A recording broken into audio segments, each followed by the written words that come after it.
요한복음 2장 1절부터 제가 좀 읽도록 하겠습니다. 우리 정말 오랜만이죠? 너무 오랜만에 요한복음 계속해서 하도록 하겠습니다. 그래도 지난번에 1장 끝나고 이제 오늘은 2장 시작하도록 하겠습니다. 제 목소리가 어떻게 은혜가 되나요? 요즘은 비대면으로 그냥 유튜브로 목소리 들으면서 성경 공부하니까 성경 공부 이렇게 인도하는 사람의 목소리도 굉장히 중요한 것 같더라고요. 그래서 저는 기도도 미리 해야 돼요. 하나님, 내 목소리 은혜롭게 해주세요. 왜냐면 어떨 때는 저 이렇게 레슨도 너무 좋고 다 그런데 목소리가 들을 때 좀 이렇게 불편할 때 있거든요. 그죠? 그래서 제 목소리는 불편하지 않은 목소리, 다정다감한 목소리, 더 나아가서는 정말 예수님 목소리였으면 정말 좋겠어요. 예수님께서 가르치실 때 어떻게 가르치셨을까? 그분의 목소리는 어땠을까? 생각해 보면서 요한복음 2장 1절 제가 읽겠습니다. 사흘째 되던 날 갈릴리 가나에 혼례가 있어 예수의 어머니도 거기 계시고 On the third day a wedding took place at Cana in Galilee. Jesus' mother was there. 2절 예수와 그 제자들도 혼례의 청함을 받았더니 And Jesus and his disciples had also been invited to the wedding. 여기까지 1절하고 2절만 보도록 하겠습니다. 그러니까는 가나라는 그 장소 갈릴리 가나에 혼례가 있었다. 결혼식이죠. 근데 예수님의 어머니도 거기 계셨고 그 다음에 예수와 제자들도 혼례의 청함을 받았다. 여기서 우리가 그냥 이건 사실 그렇게까지 뭐 어려운 말은 아닌 것 같아요.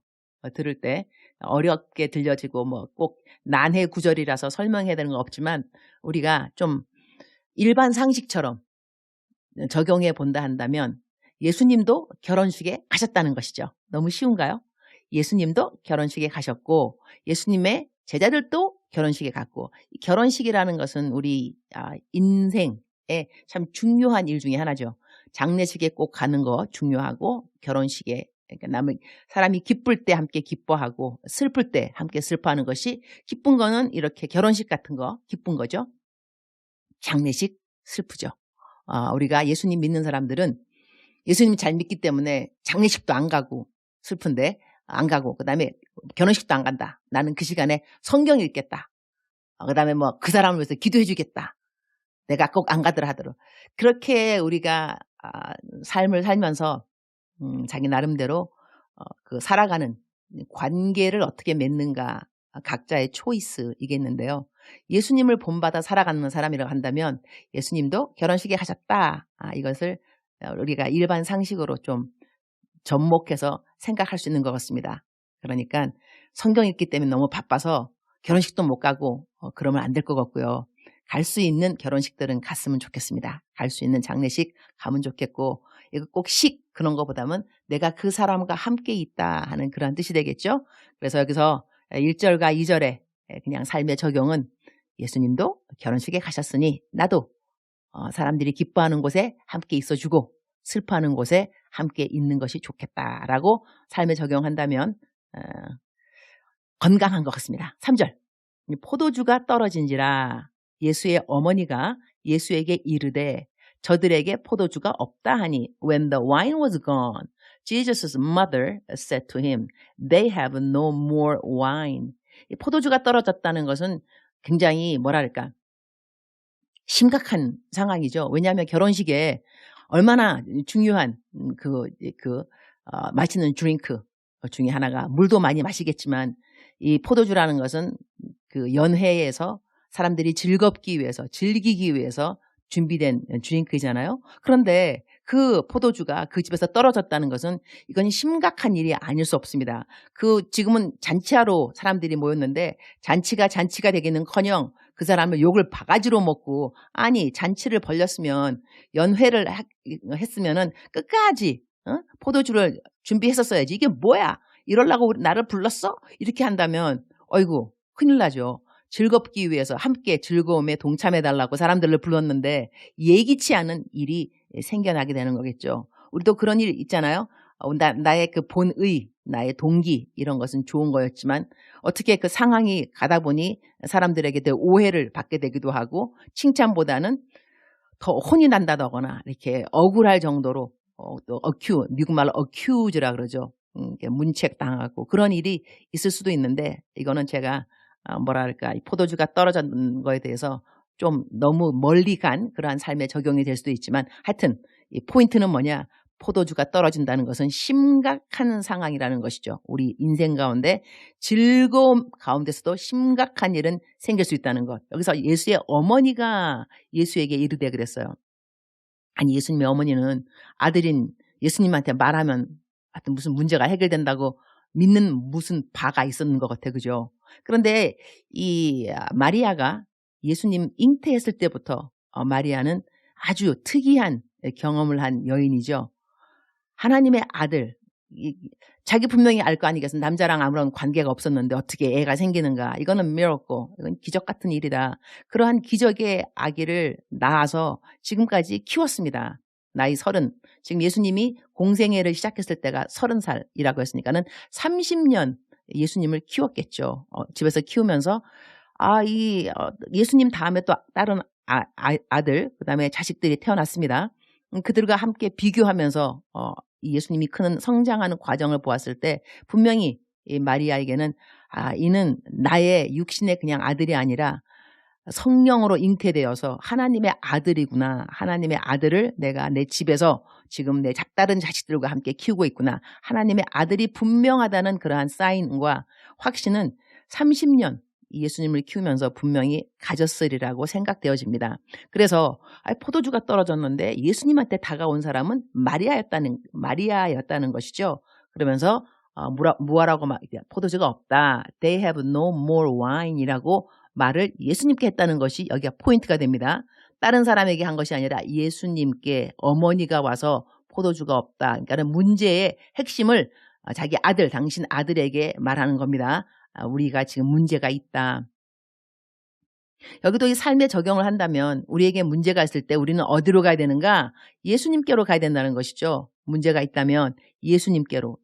그리고 그 문제가 얼마만큼 심각하든지 그거는 상관없습니다. 지금 이 포도주가 떨어진 것은 정말로 심각한 상황이지만 마리아가 예수님께 갔다는 것은 참으로 중요하다는 것이죠. 우리가 그것을 배워야 됩니다. 어떠한 문제가 있든지 간에 황당하기 짝이 없고 억울하기 짝이 없고 이건 말이 안 된다. 이러할 때 우리는 누구에게로 가야 된다? 예수님께로 가야 된다. 예수께로.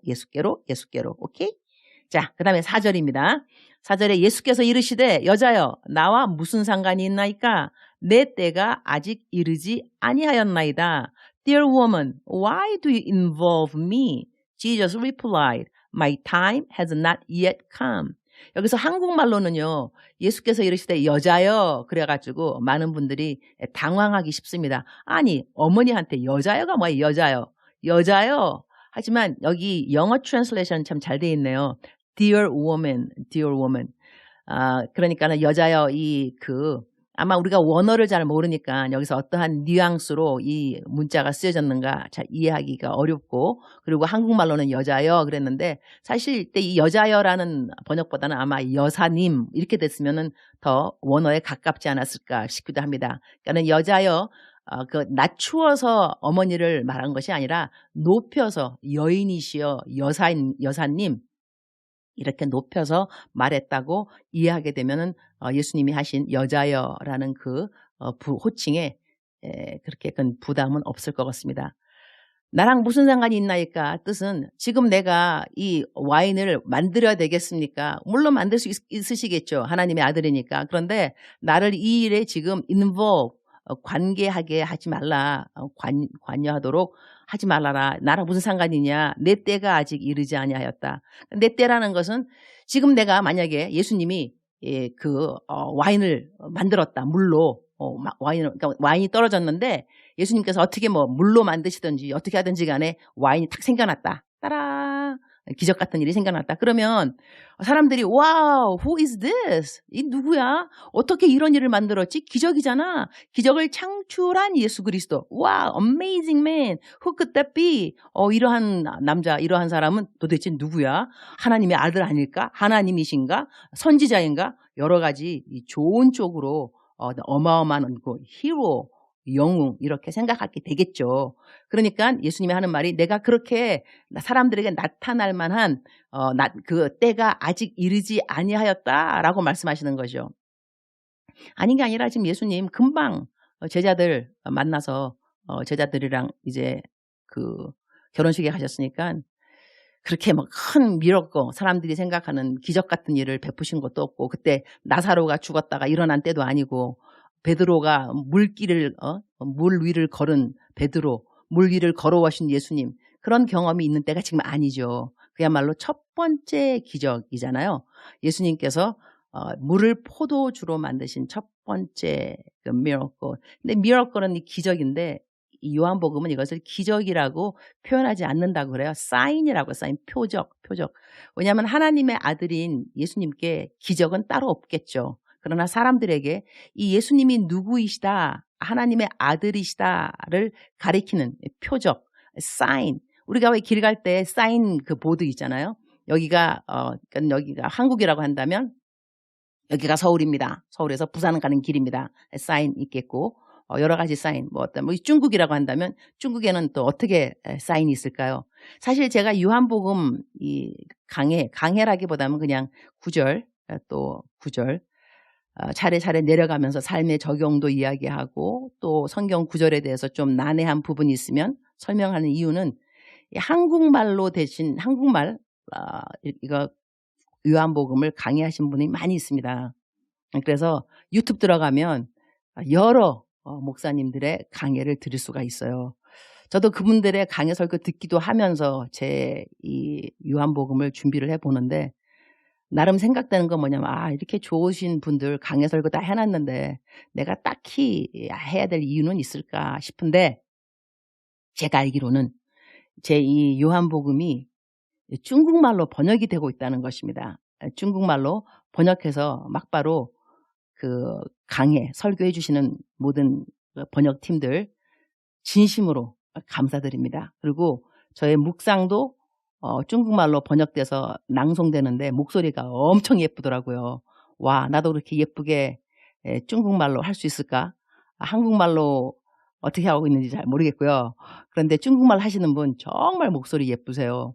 그런데 아마 지금 제 요한복음도 중국말로 번역이 될 겁니다. 그래서 사실 저는 이 요한복음 성경 공부를 한국 분들보다는 중국 분들을 생각하면서 이것을 하고 있습니다. 왜냐하면 제가 방금 말씀드린 것처럼 한국말 성경 공부는 한국 우리 말로 하시는 목사님들이 많이 있으십니다. 그리고 정말로 excellent 너무나 훌륭하신 그런 성경 공부들이라서 딱히 제가 또 해야 된다는 그러한 필요는 못 느꼈지만 그러나 중국 분들이 이것을 번역된 것을 많이 들으시는 것 같아요. 제 믿음으로는 많이 들으십니다. 카톡뿐만 아니라 위챗인가 그걸로 또 들으시기 때문에 하여튼 사랑하는 중국 우리 성도님들 은혜 많이 받으시기를 그리고 많은 분들이 그대 위해서 기도하고 있습니다. 중국 분들이 들으시면서 은혜 많이 받게 해달라고 저의 많은 한국 친구들도 기도를 하고 있으니까 은혜 많이 받으시고 전도도 많이 했으면 좋겠습니다. 다시 4절로 돌아갑니다. 여자여 나와 무슨 상관이 있나이까 내 때가 아직 이르지 아니하였나이다. 예수님은 분명히 자기 때가 이르지 아니했다고 했는데 5절에 가기도 보면 어떤 일이 생기느냐. 그의 어머니가 하인들에게 이르되 너희에게 무슨 말씀을 하시든지 그대로 하라 하니라. His mother said to the servants, do whatever he tells you. 마리아도 참 믿음 완전 짱 그렇게 생각되지 않으시나요? 하인들한테 이르되 근데 아마 마리아가 이 웨딩에서 좀 중요한 인물인 것도 같습니다. 왜냐하면 손님으로 왔는데 하인들한테 가갖고 얘들아 너희들 예수님 내 아들인데 뭐라고 말하든지 간에 그대로 따라해 이렇게 말한다면 하인들이 아니 그대는 누구시길래 우리한테 명령입니까? 이렇게 말할 수 있거든요. 그러나 하인들이 별로 이렇게 뭐 반기 내지는 그렇게 한국말로 뭐라 그럴까요? 이렇게 그 마리아한테 그냥 이렇게 반대되는 반항하는 그런 말을 안 한 거 보니까 아마 어머니인 이 마리아가 이 집에 혼인 잔치하는 그 집에 나름 좀 중요한 그러한 인물이 아닌가 그렇게 예측할 수가 있겠죠. 그의 어머니가 하인들에게 이르되 너에게 무슨 말씀을 하시든지 그대로 하라.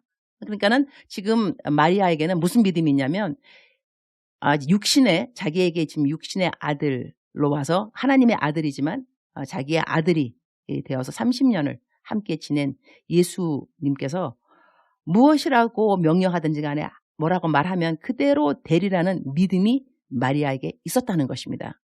하나님이 우리에게 보는 것은 바로 이 믿음인 거죠. 믿음. 환경을 뛰어넘어서 믿음. 근데 우리가 그 믿음을 누구에게 걸어야 하는가? 그야말로 누구를 보면서 믿음을 가져야 되는가? 예수 그리스도, 하나님의 아들이신 예수님이신 거죠. 이렇게 그의 어머니가 하인들에게 이렇게 말을 했는데 6절에 보게 되면 거기에 유대인의 정결 예식을 따라 두세 통 드는 돌 항아리 6이 놓였는지라 nearby stood 6 stone water jars, the kind used by the Jews for ceremonial washing, each holding from 20 to 30 gallons. 20 to 30 gallon이라는 건 여러분 그 미국에는 그 우유통이 한 갤론 아주 큰 우유통이 있습니다. 하도 우유를 많이 마시니까 그분들은 한 커다란 우유통을 하나가 1갤론인데 이것이 20개 내지는 30개라는 것이죠. 20 to 30. 그러니까 한국말로는 두세 통 드는 돌 항아리 6이 놓였는지라 이렇게 돼 있는데 이거를 이제 미국 영어는 아주 쉽게 설명해 놨네요. From 20 to 30 gallons. 그러니까 돌 항아리 하나에 20 내지는 30 갤론. 그러니까 다시 말하게 되면 20 내지는 30 우유통, 1갤론 우유통이 들어갈 수 있는 그 물, 그 돌 항아리가 6개가 있었다 이거죠. 그러면 만약에 크게 잡아서 30갤론이라고 한다면 36에 18, 180갤론, 우유 180개가 된다는 거죠. 우유병 1갤론이 180개. 여기서 그러니까 정결 예식이라는 것은 아마 사람들이 손님들 집에 들어오면은 먼지 묻고 또 더러우니까는 손발 이런 거 씻겨주는 그러한 물통이 되겠죠. 여기서 7절에 예수께서 그들에게 이르시되 항아리에 물을 채우라 하신즉 아기까지 채우니 Jesus said to the servants, fill the jars with water. So they filled them to the brim. 이 brim이라는 것은 바로 아기, 그 항아리의 맨 꼭대기까지 그들에게 이르시되. 그러니까 예수님께서 지금 말씀하신 거죠. 근데 처음에 예수님께서 당신 때가 아니라고 아무것도 안 하시려고 그러셨고 나를 왜 involve, 관계, 나를 포함시키느냐 이렇게 말씀하셨는데 예수님께서 항아리에 물을 채우라 라고 했다는 거죠. 예수님이 액션을 취하신 거죠. 분명히 예수님 자기 때가 아니라 그러셨는데 지금 이 일을 하시잖아요. 그랬더니 8절에 어떤 일이 생기냐면 이제는 떠서 연회장에 갖다 주라 하심에 갖다 주었더니 오늘은 8절까지 하도록 하겠습니다. 연회장에 갖다 주라 해서 갖다 주었더니 어떤 일이 생겼는가? 어마어마한 일이 생겼겠죠. 문제의 해결이 된 그런 상황인데 여기서 예수님께서 내 때가 아니라고 말씀하셨음에도 불구하고 막바로 그 일을 하셨잖아요. 이때 우리들한테 질문이 있을 수 있죠. 분명히 말씀하실 때 내 때가 아니라 그랬는데 왜 당신 때가 아니라고 말하고 난 다음에 이런 일을 하셨을까? 이 때라는 건 말이죠. 예수님 마음입니다. 예수님 마음인 거죠. 예수님이 때라 그러면 때인 거죠. 그러고 난 다음에 예수님이 때가 아니라 그러면 때가 아닌 겁니다. 그때 예수님께서 때가 아니라 그랬지만 막바로 마음 바꾸시고 난 다음에 예수님이 때처럼 일을 할 수도 있죠. 여기서 우리가 꼭 예수님한테 따질 필요는 없는 것 같습니다. 예수님 때가 아니라고 그러시고 난 다음에 또 일을 왜 하셨어요? 하나님은 이 타임의 주인이시죠. 시간의 주인이 되십니다. 그래서 성경 말씀에 하나님께는 하루가 1000년 같고 1000년이 하루 같다라는 말씀 표현도 있습니다. 하나님께서 때라고 여기시면 때인 거고 때가 아니라고 말씀하시면 때가 아닌 겁니다. 하나님의 주권을 우리는 인정할 줄 알아야 되는 것이죠. 하나님이 때라 그러셨다? 때인 겁니다. 때가 아니라 그러셨다? 때가 아닌 것입니다. 그 차이가 1초의 차이가 있다 하더라도 그때 예수님이 말씀하셨을 때는 때가 아닐 수도 있죠. 그러다가 예수님의 때가 10초 이후에 될 수가 있는 거죠. 여기서 우리가 예수님 때가 아니라면 그건 우리가 생각하는 타임인 거죠. 우리 생각에 예수님 방금 때가 아니라고 말씀하셨잖아요. 그다음에 예수님이 10분 후에 일을 하셨어요. 때가 아니라면서요. 10분 전에는 때가 아니었죠. 10분 후에 때가 될 수 있다니까요. 여기서 우리가 알아야 되는 것은 하나님의 그 때냐 아니냐, 나의 그 생각의 프레임, 내가 생각하는 때가 때이다, 때가 아니다. 하나님이 때라고 말씀하셨다, 때라고 말씀하지 아니하셨다. 이것에 대한 나의 판단이 중요한 것이 아니라 하나님이 때, 시간의 주인이라는 것을 인정하셔야 합니다. 하나님은 우리가 갖고 있는 모든 것의 시간뿐만이 아니죠. 우리의 모든 것, 우리 인생 모든 것의 주인이신데 이 시간에는 하나님의 때, 하나님께서 내가 때가 되었다, 때가 안 되었다라고 말을 할 수 있는 주권이 그분에게 있다는 것입니다. 사랑하는 그대여, 오랜만에 우리 요한복음 2장 1절부터 7절까지, 아니다 8절까지 했는데 이제 다음에 이제 9절 하겠습니다. 그런데 가능하면 빨리 했으면 좋겠죠. 그죠? 매일 같이 했으면 좋지 않을까요?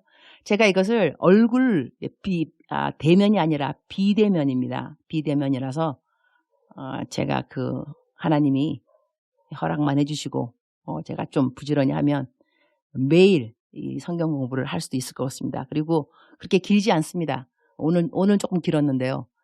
거의 한 15분 정도면 좋을 것 같습니다. 15분이나 20분. 사랑하는 그대여, 축복합니다.